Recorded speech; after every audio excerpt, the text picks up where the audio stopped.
करना चाहती हूँ और अमरोहा की जनता से यही कहूंगी, हाथ उठा करके आशीर्वाद दीजिए, दुआएं दीजिए आदरणीय राहुल गांधी जी और अखिलेश यादव जी को। जिस लड़ाई को, इस देश को बचाने की लड़ाई, संविधान को बचाने की लड़ाई का संकल्प लेकर के ये दोनों निकले हैं, इसको आपको पूरा करना है। आपकी ताकत इनके साथ खड़ी होगी। दोनों हाथ उठा करके तालियां बजा करके राहुल जी और अखिलेश जी का स्वागत कीजिए। बहुत बहुत धन्यवाद। जय हिंद। अब मैं दरख्वास्त करता हूं आप सबसे तालियां बजाकर अपने महबूब नेता का स्वागत करिए। मैं दरख्वास्त करता हूं इंडिया गठबंधन के प्रत्याशी भाई दानिश अली जी से वो आके बुके भेंट करे माननीय हम सब के नेता राहुल गांधी अखिलेश यादव जी को। अब मैं स्वागत के लिए कांग्रेस पार्टी के प्रदेश अध्यक्ष माननीय अजय राय जी से दरख्वास्त करता हूं वो यहां पे आके हम सब के नेता राहुल गांधी अखिलेश यादव जी का स्वागत करें।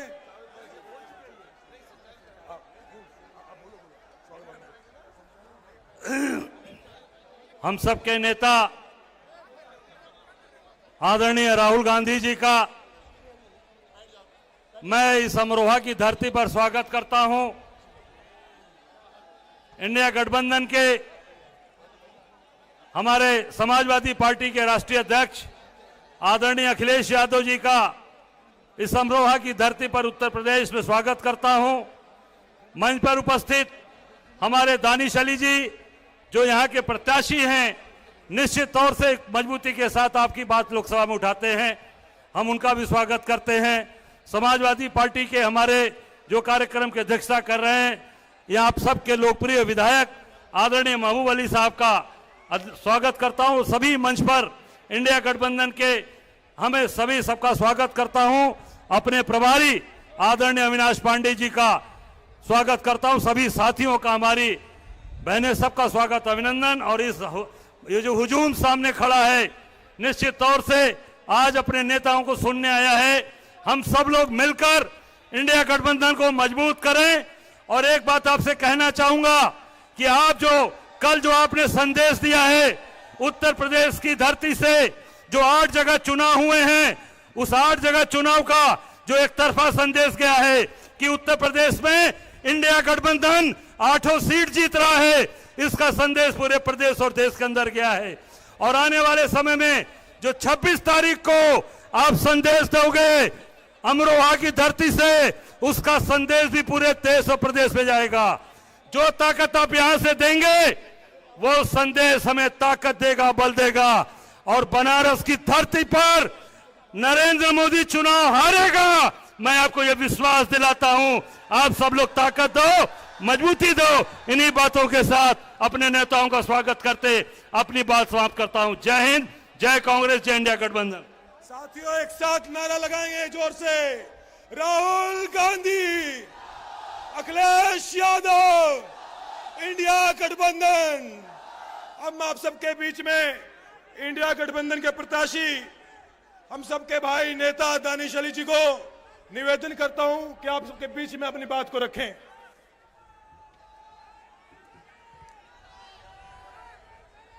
इस देश के करोड़ों किसानों, नौजवानों के दिलों की धड़कन कांग्रेस के पूर्व राष्ट्रीय अध्यक्ष आदरणीय श्री राहुल गांधी जी, समाजवादी पार्टी के राष्ट्रीय अध्यक्ष आदरणीय श्री अखिलेश यादव जी, मंच पे उपस्थित हमारे सदर के विधायक पूर्व मंत्री महबूब अली साहब, विधायक पूर्व मंत्री कमाल अख्तर साहब, समरपाल सिंह जी, समाजवादी पार्टी के जिला अध्यक्ष मस्तराम यादव जी, पूर्व मंत्री जगराम सिंह जी, राहुल कौशिक जी, हाजी छप्पन साहब, अशफाक साहब, अतुल प्रधान जी, और हमारे कांग्रेस के प्रदेश अध्यक्ष अजय राय जी, कांग्रेस के general secretary incharge Avinash Pande ji, Pramod Tiwari ji, ना मिश्रा जी, हमारे राशिद अलवी साहब, लोकदल के अध्यक्ष सुनील सिंह जी, और मंच पे उपस्थित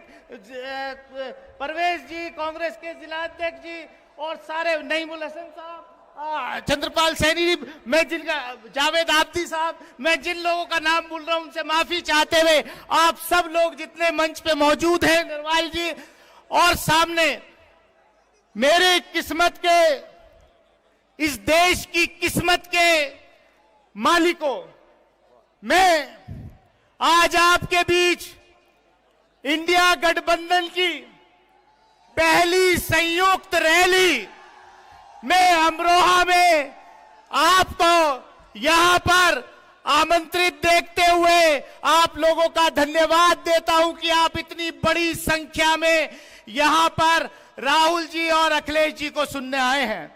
मैं उनके और आपके बीच में दीवार बनना नहीं चाहूंगा, लेकिन एक बात कहना चाहता हूं, अमरोहा लोकसभा क्षेत्र आज केंद्र सरकार की, प्रधानमंत्री जी बीजेपी की आंख की किरकिरी बना हुआ है। 17वीं लोकसभा में अमरोहा ने जो करके दिखाया पार्लियामेंट के अंदर, अमरोहा की आवाम की तरफ से हमने लगातार इस देश के किसानों, महिलाओं, छात्रों, नौजवानों के खिलाफ जो नीतियां बनती थी उनके खिलाफ अमरोहा की आवाम की तरफ से हमने लगातार विरोध करने का काम किया। मैं आपके बीच सिर्फ इतना कहना चाहता हूं कि आज यहां पर इस बात का सबूत है, राहुल जी और अखिलेश जी अमरोहा से कितना प्यार करते हैं, ये इस बात का सबूत है कि गठबंधन की पहली रैली अमरोहा के अंदर हुई है। मैं ज्यादा कुछ ना कहते हुए मैं इतना ही कहूंगा कि इस लोकसभा के अंदर जो आपने भेजा था लगातार 5 साल, राहुल जी, हम लोग लोकसभा के अंदर भाजपा की दमनकारी नीतियों का विरोध किया है। मैं शुक्रिया अदा करना चाहता हूं आदरणीय राहुल जी का कि उन्होंने मेरा हाथ नहीं पकड़ा, अमरोहा का हाथ पकड़ा है। मैं शुक्रिया अदा करना चाहता हूं अखिलेश जी का कि पिछली बार भी उन्होंने जो है साथ दिया, इस बार भी वो खुद चल करके हमें यहां जिताने के लिए, अमरोहा को जिताने के लिए यहां पर साथ आए हैं। मैं अपनी तरफ से सिर्फ इतना कहना चाहता हूं कि यहां पर मैं सिर्फ इतना कहना चाहता हूं, मैंने 5 साल लगातार आपकी सेवा की है, लेकिन अगर सेवा में कहीं कोई कमी रह गई हो तो उसके लिए मैं माफी चाहता हूं। और मुझे विश्वास है कि अमरोहा की आवाम, अमरोहा की जनता इंडिया गठबंधन को जिताएगी, मुझे भी माफ करेगी और इंडिया गठबंधन को जिताएगी और देश में इंडिया गठबंधन की सरकार बनाने का रास्ता साफ करेगी। मैं इसी उम्मीद के साथ कि अमरोहा एक बार फिर इतिहास रचेगा। पिछली बार जितने मार्जिन से आप लोगों ने अमरोहा को जिता करके भेजा था, दानिश अली कुछ नहीं है। दानिश अली को अमरोहा की आवाम ने प्यार दिया, इसलिए दानिश अली उस हौसले के साथ पार्लियामेंट के अंदर इस दमनकारी सरकार के खिलाफ लगातार संघर्ष करने का काम किया। और इसीलिए क्योंकि मैं दानिश अली ने संघर्ष किया उस दमनकारी सरकार के खिलाफ, इसलिए दानिश अली को पार्लियामेंट के अंदर गाली भी खानी पड़ी। और यही वजह है कि दानिश अली को हराने के लिए देश के प्रधानमंत्री से लेकर मुख्यमंत्री से लेकर पूरी भारतीय जनता पार्टी यहां पर पूरा घूंटा गाड़े हुए है। लेकिन उसके बावजूद आज ये जो सैलाब दिखाई दे रहा है, ये इस बात का सबूत है कि अमरोहा की जनता 2019 के वाला जो इतिहास है केवल उसको दोहराएगी नहीं, बल्कि उससे ज्यादा मार्जिन से यहां से जिता करके भेजेगी। मैं इन्हीं अल्फाजों के साथ, इसी उम्मीद के साथ कि आप आने वाली 26 तारीख को हाथ के पंजे के आगे वाले निशान के आगे वाला बटन दबाएंगे और केवल दानिश अली को ही नहीं जिताएंगे, राहुल गांधी जी के हाथ मजबूत करेंगे, अखिलेश यादव जी के हाथ मजबूत करेंगे और इंडिया गठबंधन की सरकार बनाने के लिए, इस देश के संविधान को बचाने के लिए, इस देश के लोकतंत्र को बचाने के लिए इंडिया गठबंधन की सरकार बनाएंगे। बहुत बहुत शुक्रिया। जय हिंद, जय भीम, जय भारत, खुदा हाफिज। मैं अब आपके सामने लोकप्रिय विधायक महबूब जिसे अरे कमाल अख्तर तो रह ही गए थे, मैंने ध्यान ही नहीं दिया। आपको आमंत्रित करता हूं, अपनी बात को रखें। आज हम शुक्रगुजार हैं कि अमन की बस्ती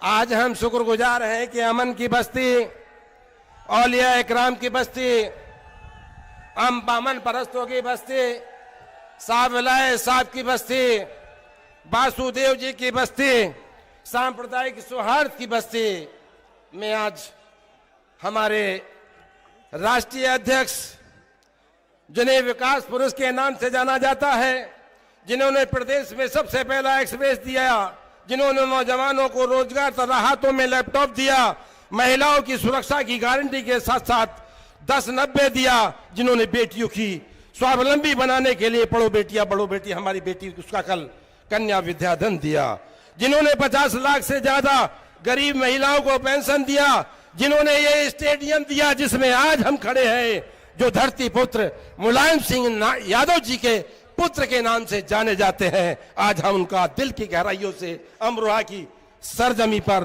बार बार शुक्रिया अदा करते हैं और शुक्रगुजार हैं। दूसरे हमारे गठबंधन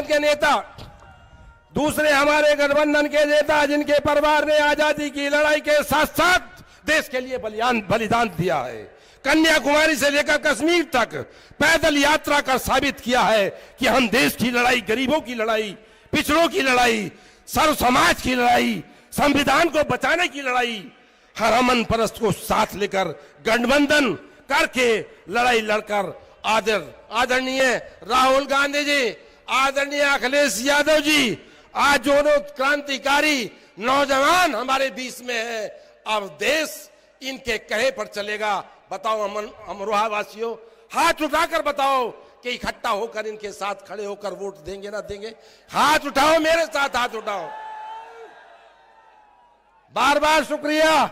और मैं खासकर राहुल जी से कहना चाहता हूं, आप बड़े नेता, आप हमारे नेता यहां बैठे हैं, ये गठबंधन अमरोहा की सरजमी इतिहास लिखेगी। मैं अपनी जमीन से खुद कह देना चाहता हूं, लिख कर ले जाना, 50,000 से कम मैं जिताऊंगा और पार्लियामेंट अपनी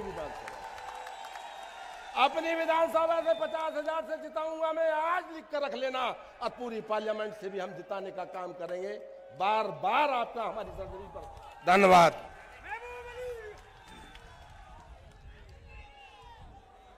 अब मैं गुजारिश कर रहा हूं एक ऐसी शख्सियत कि जिसको पूरे उत्तर प्रदेश के नौजवान अपनी तरक्की, अपनी उम्मीद जिसके चेहरे में देखते हैं, जिसने अपने माथे की पसीने की बूंदों से उत्तर प्रदेश की सरजमीन पर समाजवादी की दास्तान लिखी, जिसने माननीय मुलायम सिंह यादव की गोद में पलकर गरीबों को देखा और सारी जिंदगी गरीबों की गरीबी मिटाने का काम किया। और दोस्तों, यही वजह है कि आज जब उनके हाथ में बागडोर आई और उस बागडोर आने के बाद नौजवान के हाथों से हथौड़ा छीन के लैपटॉप देने का काम किया। मैं गुजारिश कर रहा हूं ऐसे समाजवादी पार्टी के आकाश पे चमकते हुए सूरज श्री अखिलेश यादव जी के वो आए और इसका इस्तकबाल करें।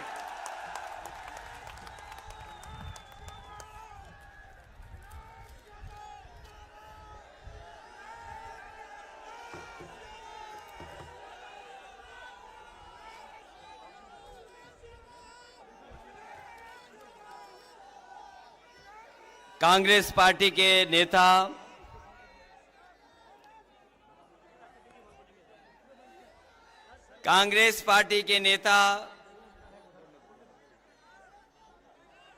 राहुल गांधी जी, मंच पर उपस्थित समाजवादी पार्टी इंडिया गठबंधन के प्रत्याशी सांसद दानिश अली जी, मंच पर उपस्थित जिनकी अध्यक्षता में ये कार्यक्रम हो रहा है,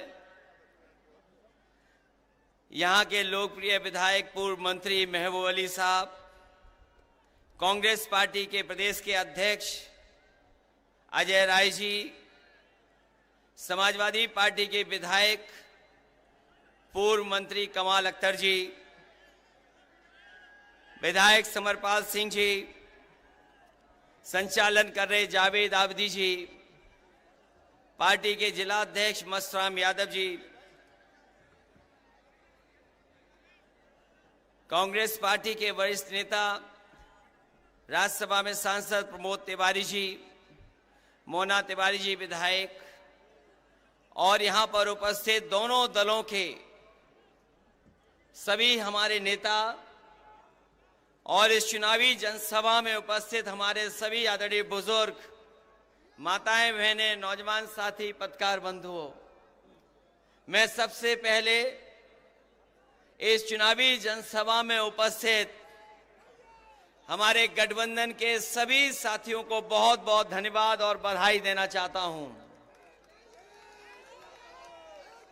ये चुनाव 2024 का चुनाव और इस जगह पर दिखाई दे रहा है कि ऐतिहासिक वोटों से दानिश अली जीत करके जा रहे हैं।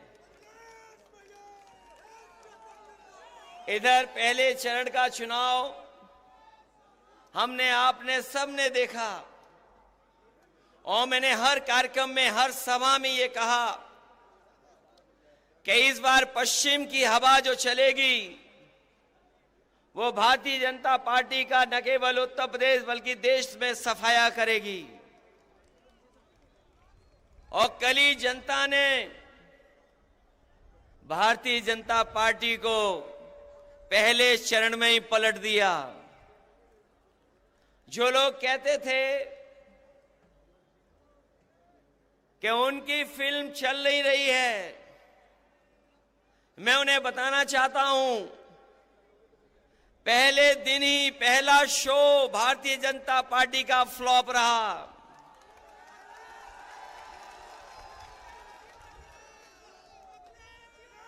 उनकी झूठी कहानी कोई सुनना नहीं चाहता। उनके घिसे पिटे डायलॉग अब जनता के बीच में चल नहीं रहे। उनकी सब खिड़कियां खाली हैं, कोई उत्साह नहीं दिखाई दे रहा है। यूपी वाले जब स्वागत करते हैं तो अच्छा स्वागत करते हैं, लेकिन जब विदाई करते हैं तो ढोल नगाड़े से विदाई करते हैं।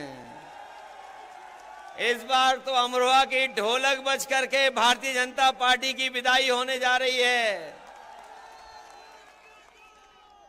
जो कभी जुमले लेकर के आए थे, जिन्होंने कहा किसान की आय दोगुनी हो जाएगी, आज 10 साल हो गए, बताओ किसी किसान की आय दोगुनी हो गई हो? कोई हमारा बुनकर भाई खुशहाल हो गया हो? हमारे नौजवानों को कहा कि नौकरी देंगे हर साल 2 करोड़। बताओ बेरोजगारी इस तरीके से फैली है और सरकार जानबूझ करके बेरोजगार रखना चाहती है। अभी जितनी भी सरकार में परीक्षाएं हुई हैं, सब पेपर लीक हो गए। पहला पेपर लीक हुआ, सरकार सावधान नहीं हुई। उसके बाद जितनी परीक्षाएं हुई सब में पेपर लीक हो गए। और कई बार मैंने कहा कि 60 लाख बच्चों का, 60 लाख नौजवानों का भविष्य अंधकार में डाल दिया इस सरकार ने। और अगर किसान नाराज हैं, अगर हमारा नौजवान भी नाराज है, और अगर 60 लाख बच्चों के परिवार का इन्होंने भविष्य छीना है, तो केवल अगर हम 60 लाख के परिवार के लोगों की नाराजगी को गिन लें, अगर एक परिवार में 3 लोग इस सरकार से नाराज हैं, तो 60 लाख बच्चों का पेपर लीक किया इन्होंने। अगर 60 लाख का गुणा हम 3 से करें तो 1 करोड़ 80 लाख बनता है। और 1 करोड़ 80 लाख अगर हम 80 लोकसभाओं से भाग दे दें तो बताओ 2,25,000 वोट कम हो रहा है हर लोकसभा में क्या नहीं कम हो रहा है? और जिस तरीके से खुल करके बहुत सारे परंपरागत वोट जो बीजेपी को मिला करता था वो खुल करके विरोध कर रहे हैं। हर लोकसभा में पंचायत हो रही है। ऐसे परंपरागत वोट जो भारतीय जनता पार्टी के खिलाफ खड़े हो गए हैं, मैं उनकी राजनीतिक चेतना को धन्यवाद और बधाई देता हूं कि वो भारतीय जनता पार्टी को हराने के लिए अपना पंचायत कर करके फैसला ले रहे हैं। मैं उनको बधाई देता हूं। ये जो जुमले दिए थे वो गारंटी दे रहे हैं। इन्होंने कभी कोरोना भगाने के लिए ताली और थाली बजवाई थी। ये गारंटी नहीं, ये घंटी है इनकी। हमें इनकी गारंटी नहीं चाहिए। हमें बाबा साहब भीमराव अम्बेडकर जी ने जो संविधान में हमें गारंटी दी है वो संविधान की गारंटी चाहिए। और वो संविधान की गारंटी ही आपको अधिकार दिलाएगी। संविधान की गारंटी ही हमें आपको सम्मान दिलाएगी।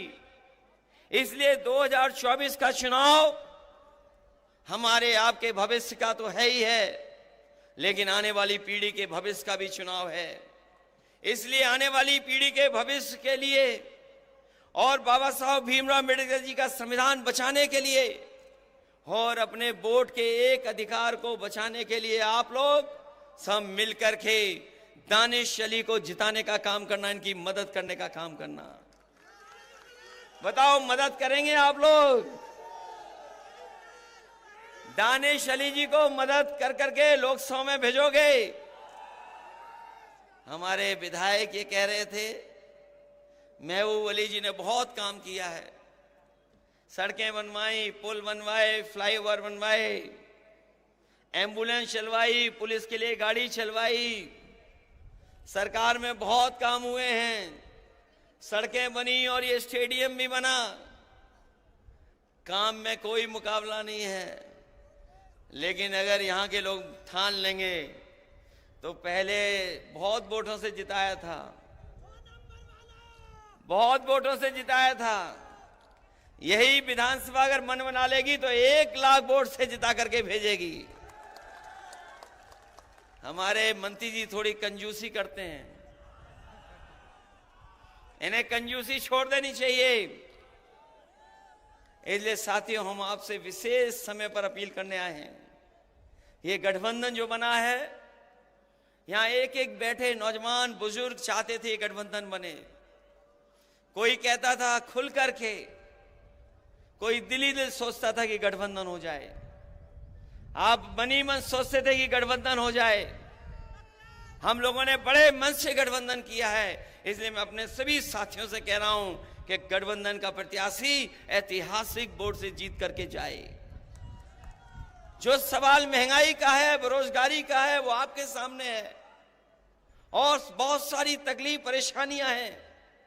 उत्तर प्रदेश और दिल्ली की सरकार ने मिलकर के उत्तर प्रदेश के साथ भेदभाव किया है और इस भेदभाव को मिटाने के लिए और अपने मान सम्मान के लिए और संविधान बचाने के लिए आप लोग वोट कर देना। और दानिश अली जी को, जो कांग्रेस के प्रत्याशी हैं, इनके चुनाव चिन्ह हाथ पर एक एक वोट दे करके इन्हें लोकसभा में भेज देना। यही मैं कहने आया हूं। आप सबका बहुत बहुत आभारी हूं। अपने नेताओं का भी धन्यवाद। कांग्रेस और तमाम दल के लोग हैं, उन सबका बहुत बहुत धन्यवाद। इस उम्मीद और इस भरोसे के साथ कि जब अगली बार लोकसभा में जाएंगे तो दानिश अली जी वहां दिखाई देंगे और आपकी आवाज को लोकसभा में बैठ करके बुलंद करने का काम करेंगे। बहुत बहुत धन्यवाद आपका। शुक्रिया अखिलेश यादव जी। साथियों, अब समय आ चुका है जिसका आप सबको इंतजार था। अब मैं आपके बीच में मां भारती के लाल जननायक राहुल गांधी जी को आमंत्रित करता हूं। राहुल गांधी, राहुल गांधी, अखिलेश यादव, इंडिया गठबंधन।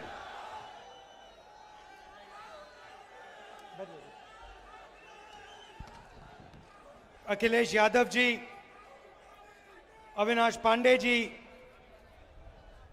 अजय राय जी,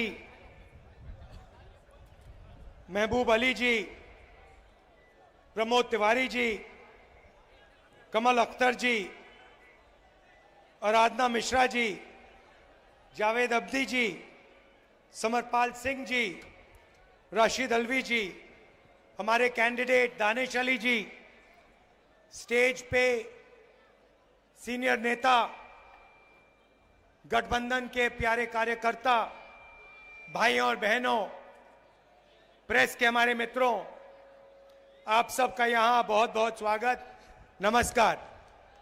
बैठ जाइए।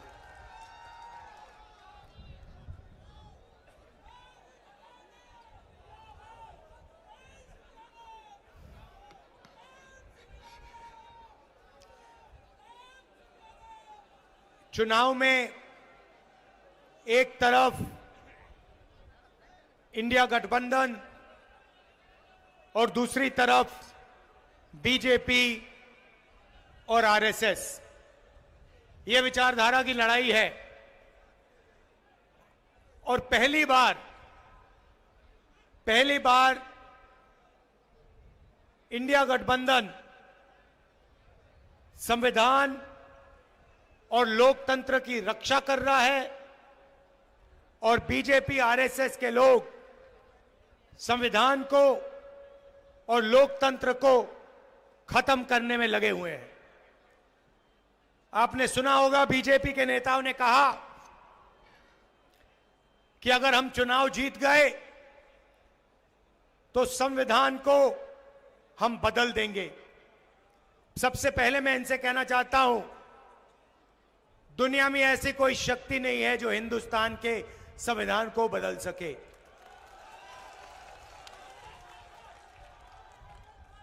पिछले 10 साल नरेंद्र मोदी जी ने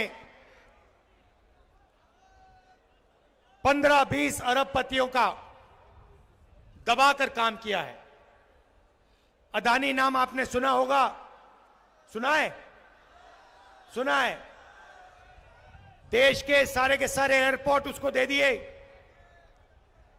पोर्ट्स दे दिए, बिजली, खदानें, डिफेंस की पूरी इंडस्ट्री दे दी। तरीका बड़ा सिंपल है। एक तरफ आपका ध्यान भटकाते हैं,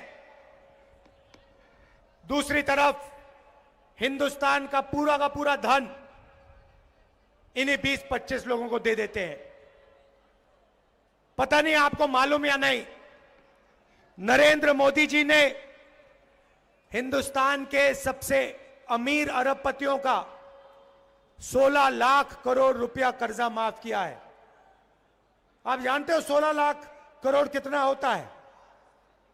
नहीं, बहुत होता है, मगर कितना होता है मैं आपको बताता हूं। हमने किसानों का कर्जा माफ किया था ना जब यूपीए की सरकार थी। अगर आप 25 बार किसानों का कर्जा माफ करो या 25 साल का मनरेगा का पैसा, इन्होंने 10-15 लोगों का कर्जा माफ किया है। आज हालत यह हो गई है कि 22 ऐसे लोग हैं जिनके पास उतना ही धन है जितना 70 करोड़ हिंदुस्तानियों के हाथ में। एक तरफ 22 लोग, दूसरी तरफ 70 करोड़ लोग, और 2 हिंदुस्तान बन गए हैं। और आप देखते हो हिंदुस्तान का किसान, मजदूर, छोटा व्यापारी रोज देखता है 20-25 अरबपति हैं, जो भी सपना देखना चाहते हैं पूरा कर देते हैं। हवाई जहाज में उड़ते हैं, करोड़ों रुपए की गाड़ियों में घूमते हैं, और बैंक का पूरा पैसा नरेंद्र मोदी जी ने इन लोगों को दिया है। पैसा कहां से आता है? जीएसटी से आता है। आपका पैसा है। आप अगर शर्ट खरीदते हो 500 रुपए की, जितनी जीएसटी आप देते हो उतनी जीएसटी अदानी देता है। आपकी आमदनी हजारों में, उसकी आमदनी हजारों करोड़ों में, मगर जितनी जीएसटी आप देते हो उतनी जीएसटी वो देता है। ये हिंदुस्तान की सच्चाई है। और ये 20-25 बड़े अरबपति चाइना का माल हिंदुस्तान में बेचते हैं। नरेंद्र मोदी एक तरफ मेक इन इंडिया कहता है और दूसरी तरफ जो लोग मेक इन इंडिया कर सकते हैं, छोटे व्यापारी, छोटे बिजनेस वाले, कारीगर, उनके लिए वो नोटबंदी और जीएसटी कर देता है और उनको खत्म कर देता है। उसको कोई मेक इन इंडिया नहीं चाहिए, उसे सिर्फ मेक इन चाइना चाहिए, क्योंकि वो चाहता है कि चाइना का माल हिंदुस्तान में बिके और अरबपतियों का उसका फायदा हो। अब आप मुझसे सवाल पूछोगे, इंडिया गठबंधन क्या करेगा? मैंने आपको बोला, एक तरफ 22 लोग, दूसरी तरफ 70 करोड़ लोग। और आप मुझसे पूछोगे, ठीक है, आपने हमें बता दिया कमी कहां है, मगर कांग्रेस पार्टी और इंडिया गठबंधन क्या करने जा रही है? बेरोजगारी के बारे में क्या करने जा रही है? गरीबी के बारे में क्या करने जा रही है? किसानों की मदद कैसे करेगी? ये आपके दिल में सवाल है। तो आज मैं आपको इन सवालों के जवाब देने आया हूं और हम साफ बता देते हैं। और मैं आपको आज 3-4 चीजें कहने आया हूं। सबसे पहले, गरीबी। नरेंद्र मोदी जी ने लाखों करोड़ रुपए अरबपतियों को दिए। मैं आपको बता रहा हूं, इंडिया गठबंधन जितना पैसा उन्होंने अरबपतियों को दिया है, उतना पैसा हम हिंदुस्तान के गरीबों को देने जा रहे हैं। अच्छा लगे ना लगे, हम ये काम करने वाले हैं। मीडिया वाले कहेंगे कि देखो, अगर किसानों का कर्जा माफ होगा तो किसानों की आदत खराब होगी। कहते थे मनरेगा में मजदूरों की आदत खराब होती है, मगर यह कभी नहीं कहते कि जब नरेंद्र मोदी ने 16 लाख करोड़ रुपए अरबपतियों का कर्जा माफ किया तो उनकी आदत खराब होती है। यह कभी नहीं कहते। तो मैं सिर्फ एक बात कह रहा हूं, अगर उनका कर्जा माफ होगा तो किसानों का भी होगा। अगर उनको पैसा मिलेगा तो मजदूरों को, किसानों को, बेरोजगार युवाओं को भी मिलेगा। तो हमारा पहला कदम, जिसे हम महालक्ष्मी योजना कहते हैं, क्रांतिकारी काम है। दुनिया की किसी भी सरकार ने यह काम नहीं किया आज तक। किसी भी देश की सरकार ने जो हम करने जा रहे हैं यह सोचा भी नहीं है। और मैं आपको बता रहा हूं, जैसे ही हमने यह काम किया, बाकी देशों की सरकार लाइन लगा देंगी और सारी की सारी एक के बाद एक यही क्रांतिकारी काम करना शुरू कर देंगी। लिख के ले लो। तो महालक्ष्मी योजना क्या है? हिंदुस्तान के सारे गरीब परिवारों की हम लिस्ट बनाएंगे। उसमें से आपके भी नाम होंगे। सारे परिवारों की लिस्ट बनेगी और हर गरीब परिवार में हम एक महिला को चुनेंगे। हर गरीब परिवार में से एक महिला को चुनेंगे और फिर हर साल उसके बैंक अकाउंट में कांग्रेस पार्टी 1 लाख रुपया सीधा डाल देगी। 8,500 रुपए महीने के, 1 लाख रुपए साल के, इंडिया गठबंधन ठगाठक हर महीने हजारों करोड़ रुपए हिंदुस्तान के सबसे गरीब परिवारों को सीधा बैंक अकाउंट में जाएगा। आंगनवाड़ी और आशा की महिलाएं, आप अच्छी तरह सुन लो, जो आज आपको आमदनी मिल रही है उसे हम चुनाव के बाद दुगना करने जा रहे हैं। अब युवा कहेंगे, राहुल जी हमारा क्या होगा? नरेंद्र मोदी जी ने हमें झूठ बोला, 2 करोड़ रोजगार की बात की, 15 लाख रुपए बैंक अकाउंट में डालने की बात की, मगर सीधा हमारे मुंह पे नरेंद्र मोदी ने झूठ बोला। तो मैं आपको 2-3 चीजें कहना चाहता हूं। सबसे पहले हमने चेक किया, हिंदुस्तान की सरकार में 30 लाख खाली पोस्ट पड़ी हुई हैं। सबसे पहला काम, ये जो 30 लाख सरकारी नौकरियां हैं, हम आपके हवाले कर देंगे। दूसरा काम, पहले हिंदुस्तान के युवाओं को सेना में रोजगार मिलता था, पेंशन मिलती थी, अगर कुछ होता, शहीद होते तो शहीद का दर्जा मिलता था, कैंटीन मिलती थी। नरेंद्र मोदी जी ने वो सब बंद कर दिया, 2 तरीके के शहीद बना दिए। एक जो नॉर्मल जवान है और दूसरा जिसको आज हम अग्निवीर कहते हैं। शहीद होंगे तो अग्निवीर को शहीद का दर्जा नहीं मिलेगा, उसको कैंटीन नहीं मिलेगी, उसको पेंशन नहीं मिलेगी, उसको ट्रेनिंग 6 महीने की मिलेगी। चाइना का जवान 5 साल ट्रेनिंग करके आएगा और हमारा अग्निवीर 6 महीने की ट्रेनिंग लेकर उसके सामने खड़ा हो जाएगा। नतीजा आपको मालूम है। ये जो अग्निवीर योजना है, हमारी सरकार बनेगी, इसको हम रद्द कर देंगे, उठा के फाड़ के फेंक देंगे। और जैसे पहले होता था, पेंशन मिलेगी, शहीद का दर्जा मिलेगा, कैंटीन मिलेगी। देखिए, ये अग्निवीर योजना सेना नहीं चाहती, ये प्रधानमंत्री का निर्णय है, पीएम ऑफिस ने ये योजना बनाई है। सेना को ये नहीं चाहिए और हम इसको रद्द करने जा रहे हैं। पेपर लीक की बात आप जानते हो, आपको सालों काम करना पड़ता है, पढ़ाई करनी पड़ती है, पेपर के दिन आपको पता लगता है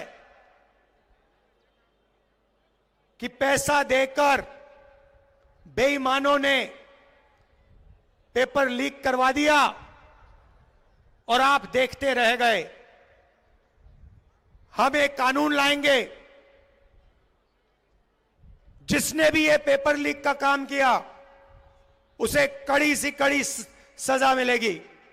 और ये जो आजकल फैशन बना रखा है कि प्राइवेट कंपनियां पेपर चेक करवा रही हैं, इसको हम बंद करवा देंगे। अब मैंने आपको महालक्ष्मी योजना के बारे में बोला, क्रांतिकारी योजना है। अब मैं आपको युवाओं के लिए एक क्रांतिकारी योजना के बारे में बताना चाह रहा हूं। आप जानते हो, अरबपतियों के बेटे, बड़े बड़े बिजनेसमैन के बेटे जॉब मार्केट में जाने से पहले अप्रेंटिसशिप करते हैं। 6 महीने की उनको नौकरी मिलती है, बड़ी सी बड़ी कंपनी में जाते हैं, ट्रेनिंग मिलती है, बैंक में पैसा आता है और फिर वो परमानेंट जॉब में जाते हैं। मगर यह सुविधा हिंदुस्तान के बेरोजगार युवाओं को कभी नहीं मिली। बड़े बड़े अरबपति अपने बेटे को अपनी कंपनी में अप्रेंटिसशिप करवाते हैं, मगर हमारे युवा भड़कते रहते हैं, सड़क पे घूमते रहते हैं। तो हमने एक नई योजना लाई है, इसका नाम पहली नौकरी पक्की। पहली नौकरी पक्की। हिंदुस्तान के सारे ग्रेजुएट्स, यूनिवर्सिटी के ग्रेजुएट, कॉलेज के ग्रेजुएट, डिप्लोमा होल्डर्स, आप सुन लो, यह आपके लिए योजना है। इससे आपकी जिंदगी बदलने जा रही है। तूफान आने वाला है। प्राइवेट कंपनियों में,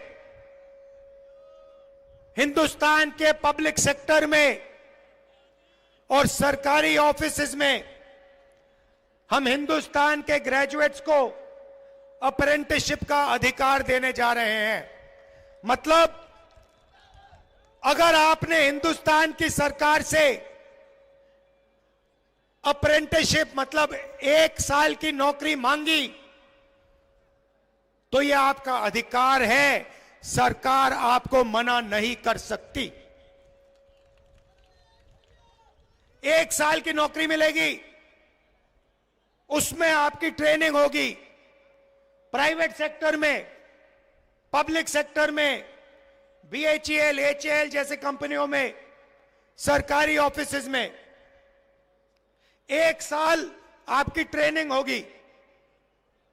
1 साल में आपके बैंक अकाउंट में सरकार 1 लाख रुपया, 8,500 रुपए हर महीने खटाखट डालेगी।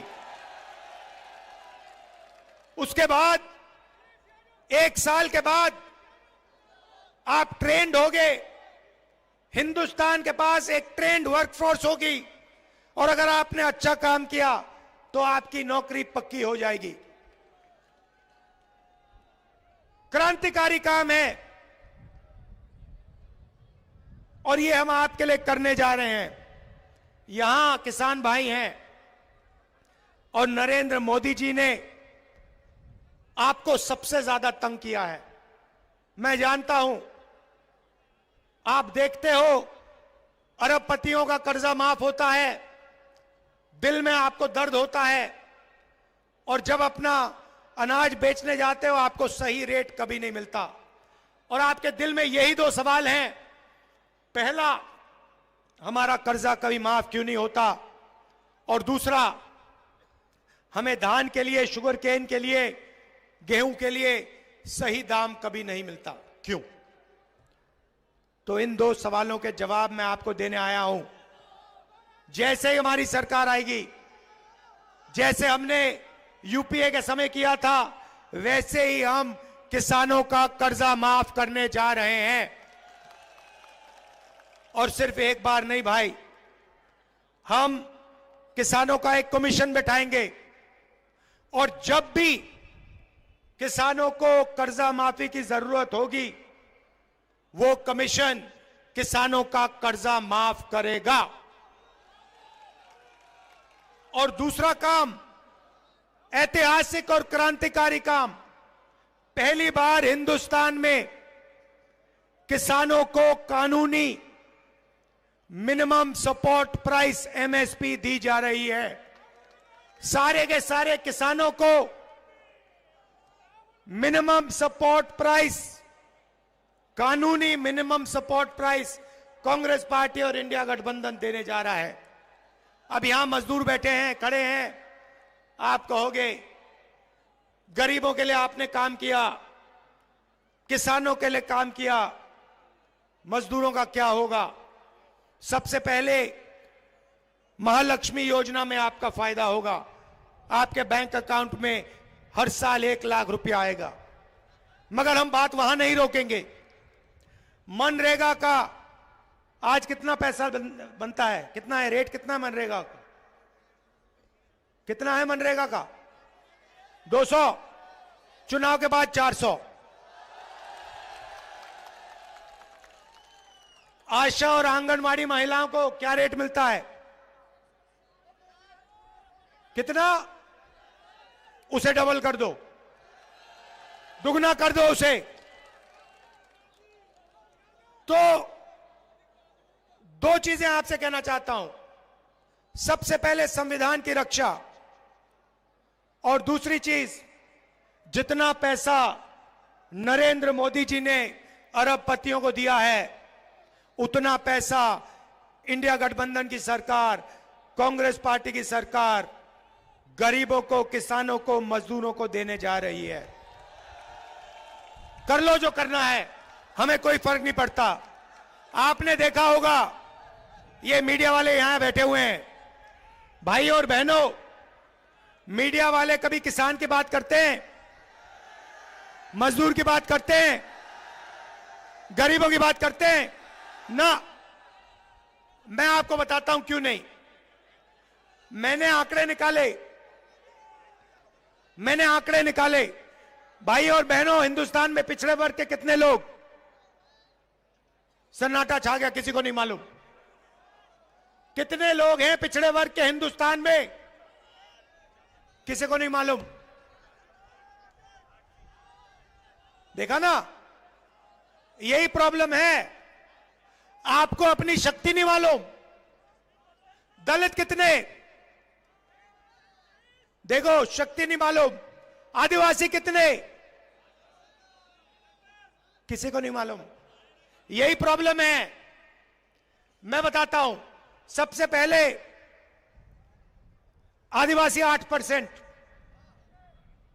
दलित 15%, और आज तक पिछड़ों के बारे में कोई नहीं जानता। आपकी सबसे बड़ी आबादी है, मगर हिंदुस्तान में किसी को नहीं मालूम कि पिछड़े वर्ग के कितने लोग हैं। अगर मैं अखिलेश जी से पूछूं, वो भी आपको नहीं बता पाएंगे कि आज हिंदुस्तान में पिछड़े वर्ग के कितने लोग हैं। सबसे ज्यादा हैं, मगर बता नहीं पाएंगे, क्योंकि हिंदुस्तान की सरकार यह आंकड़ा हिंदुस्तान की जनता को नहीं देना चाहती है। यह है जादू। भाई और बहनों, मीडिया के मालिकों की लिस्ट निकाली मैंने, मीडिया की बड़ी बड़ी कंपनियों की लिस्ट निकाली, ये जो एंकर्स है ना हिंदुस्तान में, इनकी लिस्ट निकाली, बड़े बड़े पत्रकारों की लिस्ट निकाली। भाई और बहनों, इनमें एक पिछड़ा नहीं मिला मुझे। एक पिछड़ा नहीं है इनमें, एक दलित नहीं है, एक आदिवासी नहीं है, एक गरीब जनरल कास्ट का नहीं है, एक माइनॉरिटी का नहीं है। मतलब 90% हिंदुस्तान मीडिया में है ही नहीं। कैसे आपकी बात लिखेंगे ये? अब आप कहोगे, मुझे कहोगे राहुल जी, पता नहीं, आप कहोगे राहुल जी हम मीडिया में कंट्रोल नहीं चाहते, शायद आप कहो।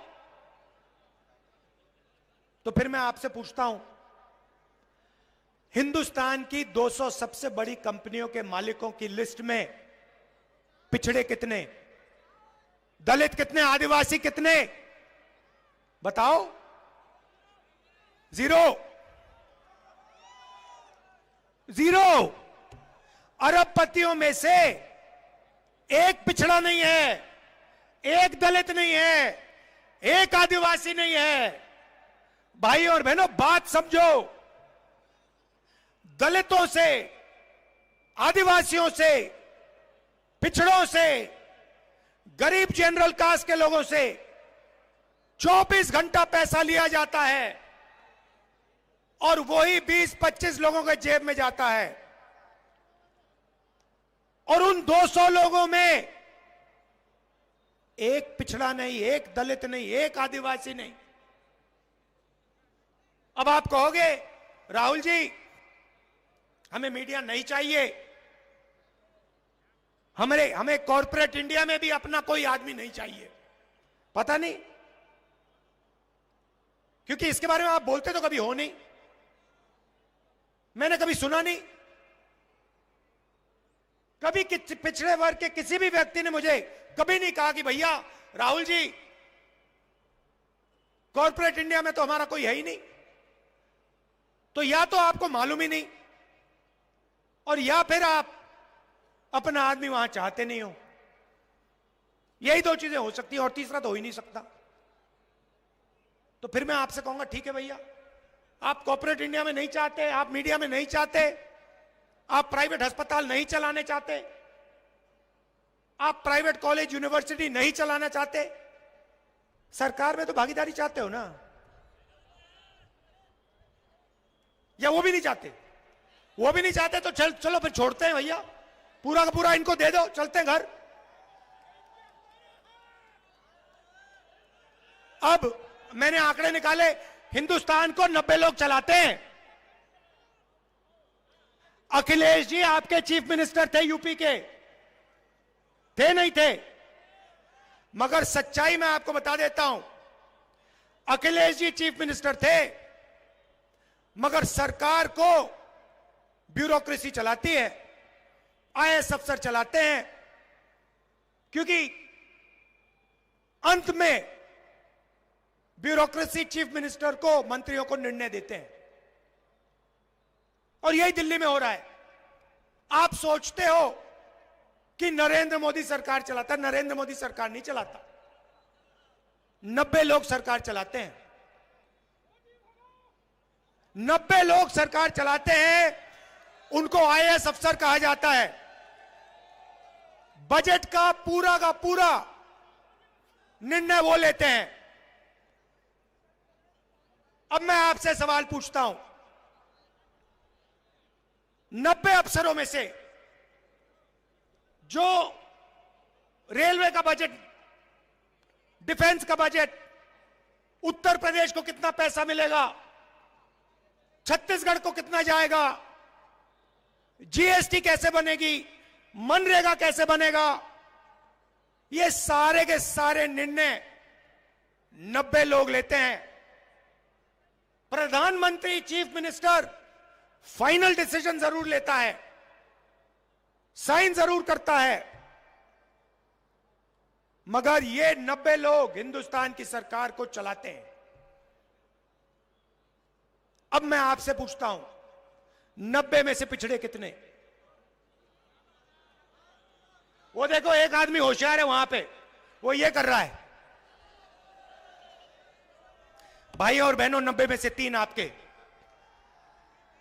3 आपके, आपकी आबादी कम से कम 50%, और 90 में से 3 आपके, आदिवासियों की आबादी 8%, 90 में से 1 उनका, दलितों की आबादी 15%, 90 में से 3 उनके। मगर यह जरूरी नहीं है, जरूरी आंकड़ा मैं अब आपको देने जा रहा हूं। अगर हिंदुस्तान की सरकार 100 रुपए खर्च करती है, अगर हिंदुस्तान की सरकार 100 रुपए खर्च करती है, तो ओबीसी अफसर 5 रुपए का निर्णय लेते हैं। फिर से कहता हूं, अगर हिंदुस्तान की सरकार बजट में 100 रुपए खर्च करती है, ओबीसी अफसर 5 रुपए का निर्णय लेते हैं।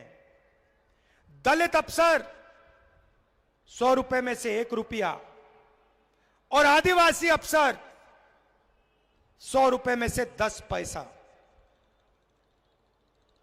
इन सबको जोड़ो, आपकी आबादी 73% है।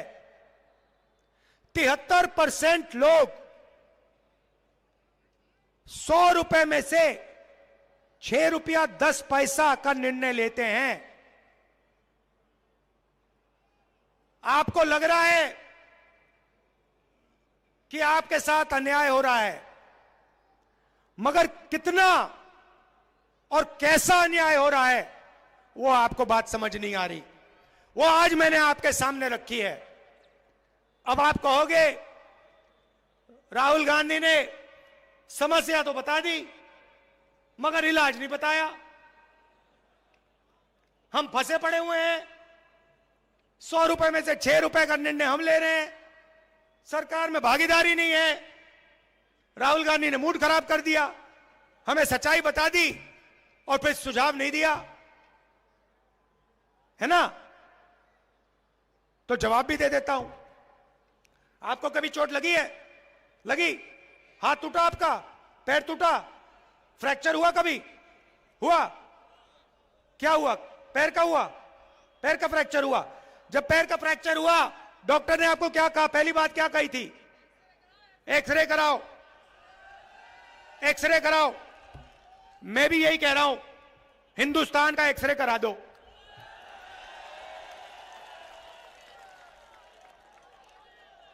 हिंदुस्तान का एक्सरे करा दो और पता लगा दो कि हिंदुस्तान की संस्थाओं में, सरकार में, बड़ी बड़ी कंपनियों में, प्राइवेट अस्पतालों में, प्राइवेट कॉलेज यूनिवर्सिटी में हिंदुस्तान की 90% आबादी में से कितने लोग हैं।